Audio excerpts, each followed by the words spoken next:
So, born in Moose Jaw, Saskatchewan in 1943, Bill had 2 sisters and 1 brother. His father worked for CPR as a railroader, and his mother took care of the kids at home. When Bill was 22, he married his high school sweetheart, Anne, and around that time started working for Beaver Lumber.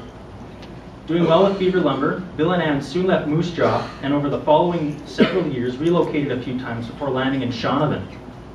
Now, after 3 more successful years in Shaunavon, and with now 3 small children to feed, Bill parted ways with Beaver Lumber and opened a company that dealt real estate and insurance.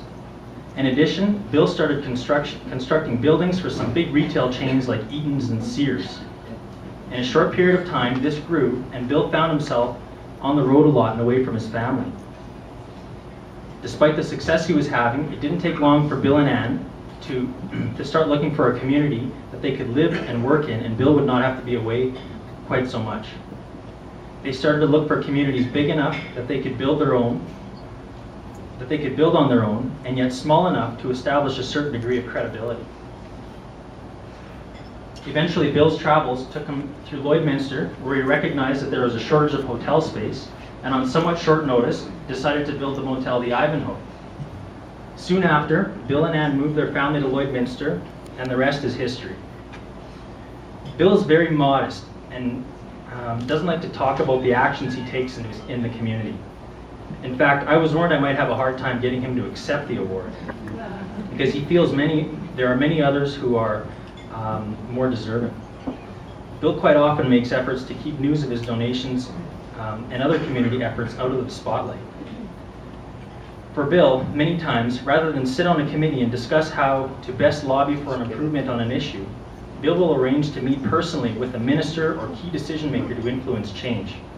Or he will look at a challenge in the community, a challenge that the community is having, and get right in front of it, sometimes offering a significant donation or whatever is needed to make an improvement.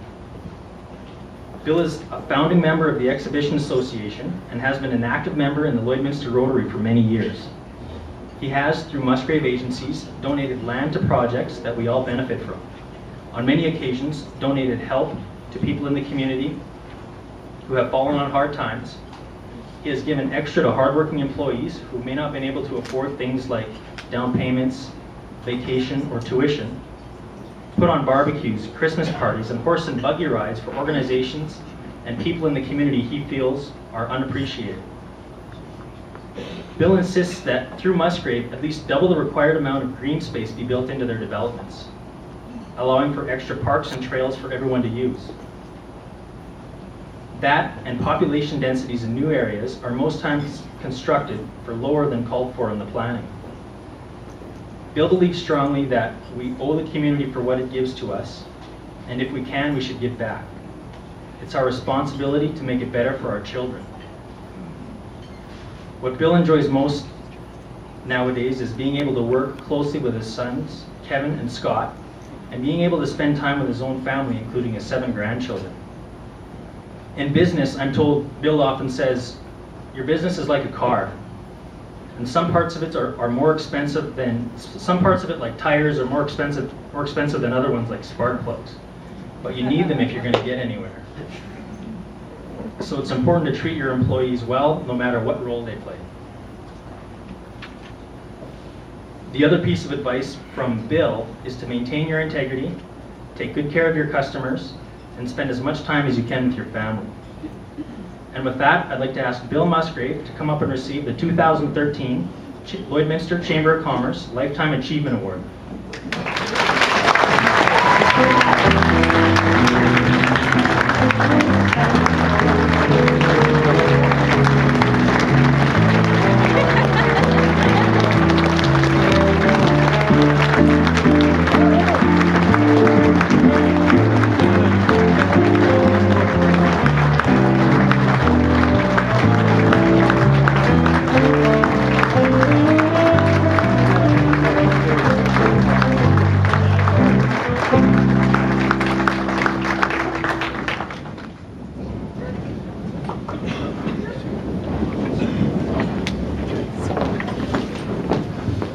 Well, thank you, Mike.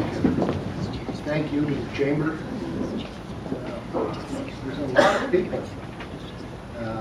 involved in this award because it certainly doesn't go to me alone. We sort of plowed a path, and Kevin and Scott have now taken it to a pretty worthwhile company, and they have a good 20-year plan.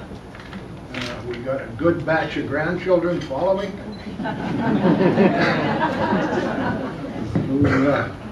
Hopefully we'll find something real to do, but hopefully if they decide to follow that path, they'll be with us. And I'm really proud to work with Kevin and Scott, and all of their people. It's been an honor. And it's been an honor to have Ann guide us through. Thank you.